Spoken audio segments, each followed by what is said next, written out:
Hello，大家好。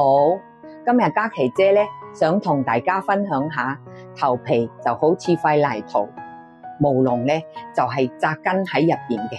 咁護髮咧，首先係要護根嘅，健康個頭皮先可以為毛囊提供足夠個營養。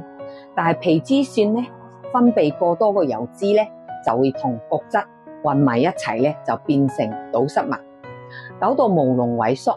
頭髮咧就會變得又幼又軟，長期堵塞嘅話咧，毛囊就會失去咗個活力，頭髮就好容易脫落嘅。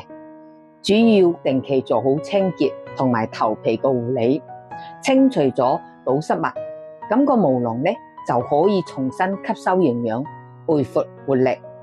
頭皮嘅健康有生氣，頭髮先可以變得又粗又硬。記得點讚關注哦。